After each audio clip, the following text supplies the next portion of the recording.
श्री हरिवंश महाराज जी, गुरु जी, कभी कभी हम अपने वाणी से किसी को दुख पहुंचाते हैं, तो क्या माफी मांगने मात्र से गलती क्षमा हो जाती है या हमारा प्रारब्ध बन जाता है नया?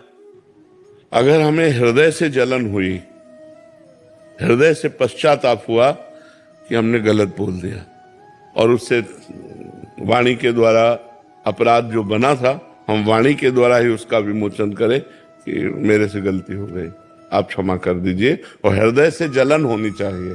केवल वाक चातुरी से भी क्षमा मांगा जा सकता है कि यार से वो नहीं, हृदय में पश्चाताप हो और वाणी के द्वारा क्षमा मांग लिया जाए तो वाणी का अपराध क्षमा हो जाता है। गुरुजी, क्षमा जब मांगने के पश्चात बार बार वो मन में आता है कि ये गलती हम कैसे कर दिए, या ये इतना छूट मन को क्यों देती हो? नाम जप करो। इतना समय क्यों मन को देती हो कि बार बार इन्हीं बातों पे जाए? राधा राधा राधा राधा, हमसे गलती हो गई, हमने क्षमा मांग लिया, हृदय में पश्चाताप हुआ, अब राधा राधा। हम वर्तमान के समय को भूत की बीती हुई बात में क्यों नष्ट करें? वर्तमान को हम उज्जवल भविष्य के लिए तैयार करें। हम राधा राधा नाम जप करें, भगवत चिंतन करें कि उसी में चिंतन में लगे रहें। यही तो हम लोगों की कमजोरी है कि हम हर बात में फंसे रहते हैं। अरे उसे काटना सीखो, 1 मिनट में काटा, आगे बढ़े। गलती होना या अच्छाई होना हमसे हो सकता है, हम मनुष्य शरीर है, हमसे भयानक गलती हो सकती, शरीर की भी गलती हो सकती, वाणी की भी गलती हो सकती, मन से भी गलती हो सकती है। हम उस गलती को सुधार करें, आगे बढ़े। या थोड़ी कि हम उसी गलती के विषय में पहले तो गलती की, फिर गलती के विषय की क्षमा मांगी और फिर वर्तमान में उसका चिंतन करके हम और समय नष्ट करें। ये सब नहीं, तुरंत उसे काटो, हटाओ, राधा राधा राधा, फिर आगे बढ़ो। अपने भविष्य को उज्जवल बनाना है। हमारे पास समय बहुत कम है, मनुष्य जीवन बहुत कम समय का, पता नहीं कौन सी घटना में कब शरीर छूट जाए। तो हम इन्हीं बातों को लेकर के जाएंगे क्या? हमें राधा राधा नाम जमा करना है, परोपकार करना है, तीर्थयाटन करना है, पवित्र आचरण करने हैं, जिनके द्वारा हम अपने पापों का नाश करके भगवान की कृपा प्राप्त कर सकें। प्रतीक नाथ तिवारी जी, श्री हरिवंश महाराज जी, महाराज जी, क्या हम एक ही जीवन में मुक्ति और भगवत प्राप्ति कर सकते हैं? क्या ये केवल और केवल नाम जप के द्वारा ही संभव है?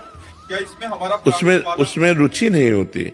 जैसे हम भगवत साक्षात्कार करना चाहते हैं, रूप का दर्शन, तो उसमें धर्म न अर्थ न काम रुचि, गति न चहो निर्वाण, उनमें 4 पुरुषार्थों में रुचि नहीं रहती। जो भगवान का प्रेमी भक्त होता है, न वो अर्थ चाहता है, न धर्म चाहता है, न काम चाहता है, न मोक्ष चाहता है। तो हमें मोक्ष भी मिल जाए, हमें भगवत साक्षात्कार भी हो जाए, वो रुचि नहीं रहती। अगर वो मोक्ष कामी तो भगवत दर्शन की उसमें रुचि नहीं होती। वो अपने आत्मस्वरूप का चिंतन करके मोक्ष को प्राप्त हो जाता है। अलग अलग मार्ग है। तो ऐसा कैसे हो सकता है कि जो मोक्ष कामी है वही भगवत कामी दर्शन करने वाला बन जाए? अगर वो चाहे तो हो जाए, पर रुचि नहीं रहती, तभी तो मोक्ष होता है। जब भगवान की भी रुचि नहीं रहती तब मोक्ष होता है। महाराज जी, शायद इनको मुक्ति और भगवत प्राप्ति का अर्थ मालूम नहीं है। ये इनका मान लीजिए, महाराज जी कह रहे हैं कि भगवत प्राप्ति कर सकते हैं क्या एक ही जन्म में, केवल और केवल नाम जप के द्वारा ही संभव है? क्या इसमें हमारा प्रारब्ध बाधा अथवा सहायक होता है क्या? प्रारब्ध बाधा भजन में नहीं। भजन में प्रारब्ध सहायक या बाधा का इसका कोई अस्तित्व नहीं होता, नहीं तो भगवत प्राप्ति ही ना हो। प्रारब्ध के अधीन भगवत प्राप्ति थोड़ी है, पुरुषार्थ के अधीन भगवत प्राप्ति। मारी तो डालेगा, तो आज मार डाल, राधा, खत्म खेल, अब पहुंच गए। हमें थोड़ी रोक सकता है। शरीर को तो प्रारब्ध शरीर पर आता है। राधा राधा राधा, जैसे घायल सैनिक अपने लक्ष्य पर बढ़ता चला जाता है, ऐसे परमार्थ का सैनिक होता है। हाथ टूट जाए, पैर टूट जाए, शरीर बीमार हो जाए, संसार ठुकरा दे, सब पर राधा राधा राधा, वो आगे बढ़ता चला, वो सूरवीर होता है। ये सिंहों का मार्ग है, ये बलवानों का मार्ग है। सुनेरी मेरे निर्बल के बलराम, हमारा बल भगवान है, चीरते हुए माया के फन्नों को, और भगवान से जाके मिल जाता है। ऐसे थोड़ी है। प्रारब्ध के अधीन बैठे जुकाम बुखार हो गया, भजन कैसे करें, बड़ी समस्या है, भजन कैसे? हर समस्या को रौंदना। भगवान का जो आश्रित होता है समस्याओं को कुछ नहीं गिनता, वो फांदता चला जाता है। पहले भजन करके तो देखो। महाराज जी, इस हिसाब से साधक बहुत साहसी, निडर उसका स्वभाव हो जाता है महाराज जी। हाँ, भजन करने वाला निडर साहसी। अब 13 वर्ष के थे, घर से भगे थे गंगा किनारे, कुत्ते नोच नोच करके लाश ऐसे खा रहे हैं, देख रहे हैं, और कोई साथी नहीं, कोई भोजन की व्यवस्था नहीं, कोई सर्दी गर्मी बरसात, सब कुछ सहना और भगवान के मार्ग में चले जाना। और 13 से लेकर आज 56 वर्ष 55-56 वर्ष की आयु हो रही है, किसका सहारा, कौन साथी रहा है? भगवान ही एक साथी रहा है। क्या कष्टों के तो ऐसे जाल बिछे रहे पूरी जिंदगी भर। जब भोगने लायक थे तब सुख सुविधा नहीं थी, जब सुख सुविधा है तब भोगने लायक नहीं रहे। क्या हमारे लिए क्या, किस काम का? महाराज जी, संसार में तो जैसे बहुत सारे प्रश्न आते हैं, इतना ज्यादा भय है, ये हो, इसको कुछ हो गया, इसको कुछ हो गया, आगे क्या, इतनी चिंता है। क्योंकि भगवान का आश्रय नहीं है ना। भगवान का आश्रय अगर है तो हम भय में नित्य प्रति बैठे हुए हैं, लेकिन हमें क्या भय है? अब किडनी फेल है, मरे बैठे हैं, लेकिन किसके बल से बोल रहे? भगवान के बल से बोल रहे।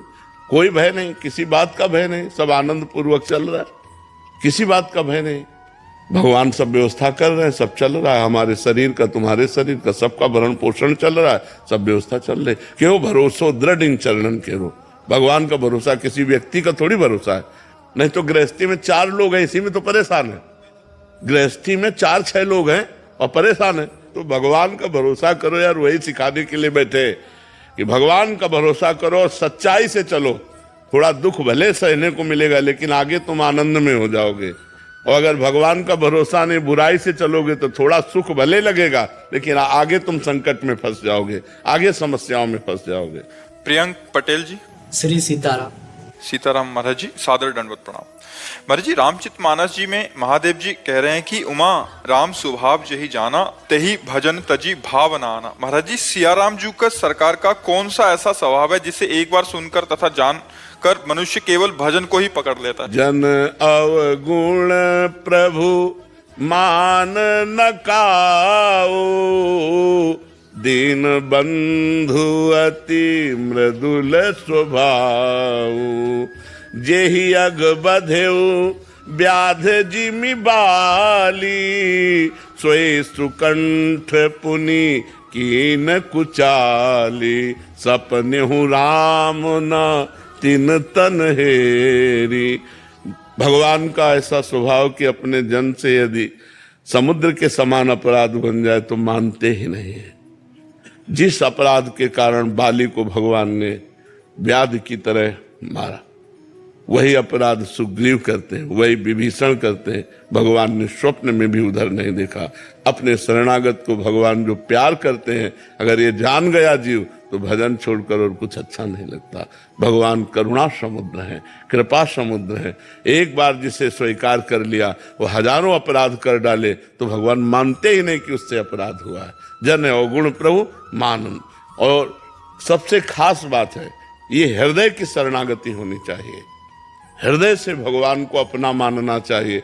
तो राहत ना चित प्रभु चूक किए की, करत सुरत सबार हिए की। अगर हृदय से हम शरणागत हैं तो हमारी सैकड़ों अपराधों को, सैकड़ों चूकों को भगवान मानते नहीं, क्षमा कर देते हैं। ऐसे क्षमाशील, ऐसे दीनबंधु, ऐसे अपने जनों की रक्षा करने वाले, करो सदा तिन कह रखवारी, जिम बालक राखे महतारी। ऐसे प्रभु का जो स्वभाव जान गया, उसे भजन छोड़कर और कुछ अच्छा नहीं लगता है।